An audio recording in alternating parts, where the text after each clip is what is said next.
Hey guys, thank you so much for clicking on this video. My name is Chris, and today I want to talk about why Chucky turned into a robot. So if you haven't heard yet, MGM is planning a reboot of the 1988 classic Child's Play. I detail all the information we have so far on this story in this video. You can click down below or a card right above me. In there you'll get details about the cast, the plot, the director, all the information you need to know that we have so far. But in this video I want to touch upon the biggest question I got in that comment section. Also thank you to all my new subscribers from that video. I really appreciate you joining the family. The biggest question I got is, why would they turn him into an AI killer robot? Why not just stick to the voodoo serial killer going into the doll, him chasing around Andy trying to escape out of it? That's a classic little setup. Why not just stick with that? And there's a very valid reason why they're doing this, and I just want to go ahead and address that for you. So just a quick summary of what's going on. In 1988, Child's Play was made by a company named MGM. They're known for having that lion at the beginning of their movies. And well, at the time when that movie was a critical and financial success, MGM, however, did not want to continue with the sequel because they didn't want to be known for horror movies. They thought it was a cheap genre to be a part of, and just making sequels off that just seemed pretty cheap. So Don Mancini and the creator were free to explore their options about doing a sequel with a different studio, and little would you know, a little director by the name of Steven Spielberg contacts Mr. Mancini, lets him know, hey, I'm doing some work with Universal, I've done E.T., I've done Jaws, they really love Chucky, and they would like to work with you on a sequel. So when Steven Spielberg calls you up about joining a studio and doing a sequel to a movie,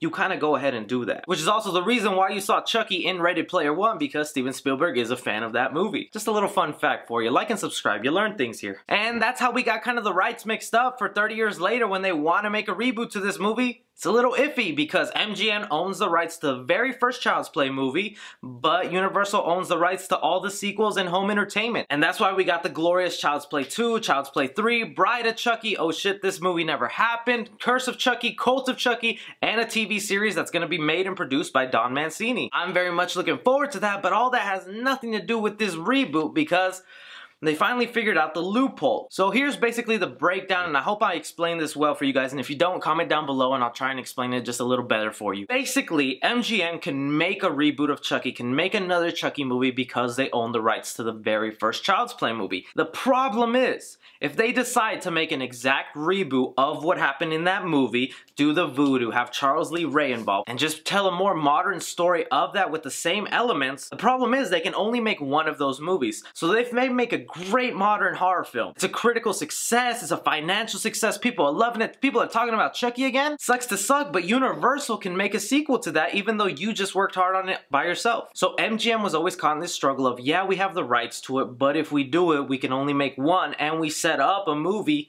for Universal to take the credit for our work. This led to years of why a reboot wasn't happening because there were legal battles about we should own all the rights or we should just keep the rights separate. At one point, Don Mancini was supposed to help out MGM with this reboot and started anew, but for whatever reason, they couldn't agree on the terms of the movie. So the solution is, if they want to make a reboot of Chucky and make their own series, they have to make them completely different than what we know. They can stick to story elements that happen in the very first Child's Play. This is why they're having a detective role by Brian Tyree Henry, why they're having a mother role by Aubrey Plaza, why they're sticking to an Andy in this movie, and a birthday, and a kid getting a doll as a gift. But the things that made Chucky Chucky in the sequels, which where they expanded on the voodoo, where they brought in more mythology about Charles Lee Ray, they had to get rid of that. So when it comes time for a sequel, Universal can't do anything about it because it's not the same Chucky. This is why a reboot has to be so drastically different, and I'm not even saying that justifies it. I'm not even saying this is a great idea because of it. I'm still kind of iffy on it. I'm looking forward to the reboot, trust me I am, because I'm a big Chucky fan, but I have my reservations about it. It's like the same thing with a Cinderella, Robin Hood, or Snow White. Anybody can make a Cinderella, a Snow White, or a Robin Hood movie, but you can't do anything that Disney's done with those characters. So I believe that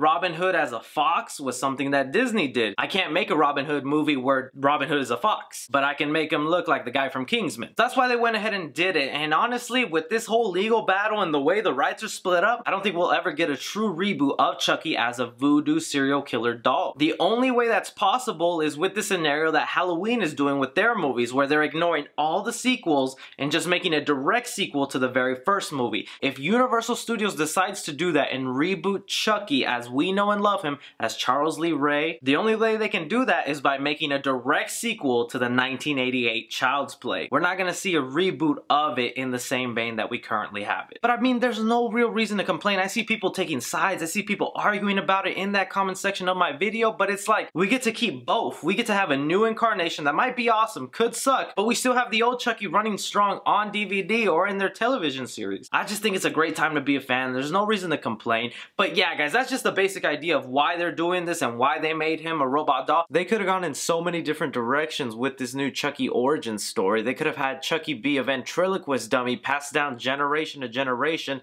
like a curse haunting the Barkley family. Or Chucky could have been a toy doll used in a satanic ritual, trapping a demon looking for a male virgin soul like Andy. Or, and my personal favorite, Chucky could have been a sex doll turned evil after catching the STD ghost slash demon from the movie It Follows out to chase the Barkleys. They could have made him anything, honestly. We gotta be happy that they're sticking to a very original design from the look of the first photo. They're sticking to the very basic story elements that we know, and in the sequel, we can expect something totally different and new that we didn't see in the other Child's Play movies. I think it's room for some awesomeness here. You guys comment down below. Tell me what you think of this. Is it right for them to do this sort of loophole? We all know it's a business and they're trying to earn money, but at least they're being kind of smart with it if we want sequels to this new Chucky. But anyways, guys, that's just me trying to inform you on this matter and get you a better idea of why he's a robot. Maybe stop some of you complaining, but if you still want to complain, that's your right to. Please be sure to like and subscribe to this video. Follow me at 3C Film Review. But as always, I'm Chris. Take care.